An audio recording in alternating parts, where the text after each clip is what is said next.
ดีค่ะน้องๆวันนี้พี่ฝนจะพาน้องๆไปผจญภัยกันน้องๆอยากรู้หรือเปล่าคะว่าเราจะไปกันที่ไหนถ้าอยากรู้แล้วก็ตามพี่ฝนมาเลยค่ะ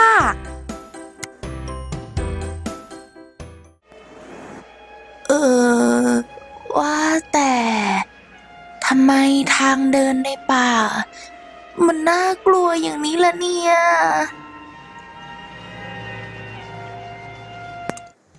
ถ้าอย่างนั้นพี่ฝนว่าน้องๆมาร้องเพลงตามพี่ฝนกันดีกว่าค่ะจะได้สร้างบรรยากาศให้ครึกครื้นมาเริ่มร้องไปพร้อมๆกันเลยคำพ้องคำพ้องแบ่งเป็นพ้องรูปพ้องเสียงพ้องรูปหน้าตาเหมือนกันพ้องเสียงออกเสียงเหมือนกัน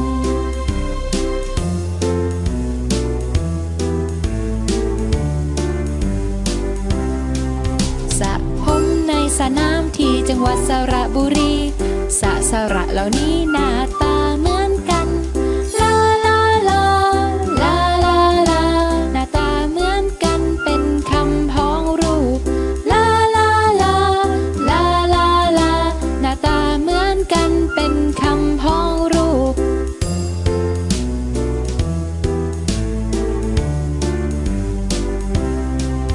คำพ้องคำพ้องแบ่งเป็นพ้องรูปพ้องเสียงพ้องรูปหน้าตาเหมือนกัน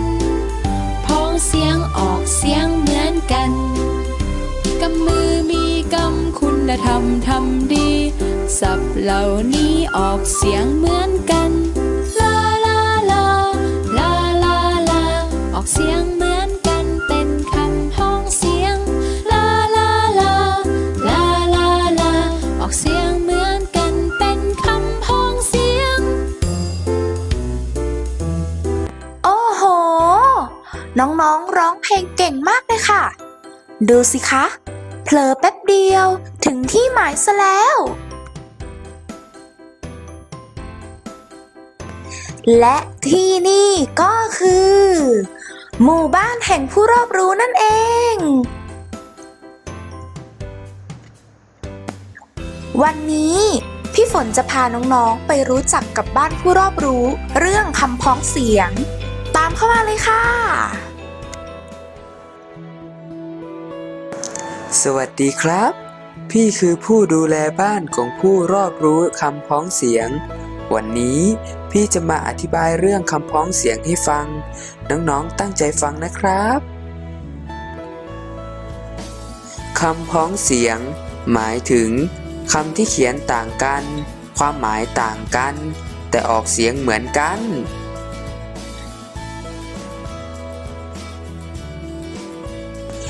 ตัวอย่างฉันไม่กินไก่ย่างที่ย่างจนไม่เกรียมไม่คำแรกหมายถึงการปฏิเสธส่วนไม่คำที่สองเป็นคำกริยา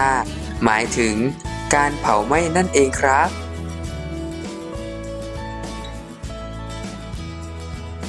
ตัวอย่างที่สองคุณย่าบอกให้หลานๆช่วยกันถอนหญ้าหน้าบ้านย่าคำแรกหมายถึงแม่ของพ่อส่วนย่าคำที่สองหมายถึงวัชพืชหรือพืชที่เกิดตามพื้นดินนั่นเองครับ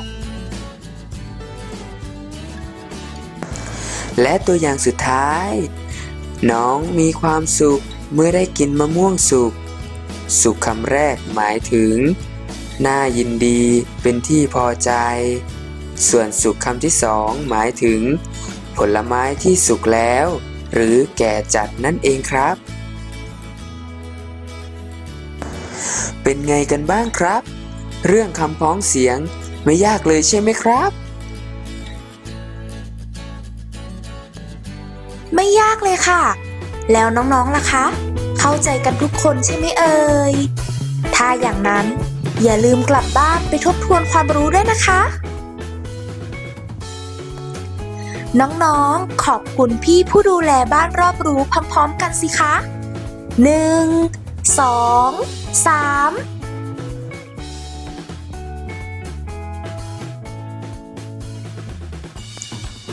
วันนี้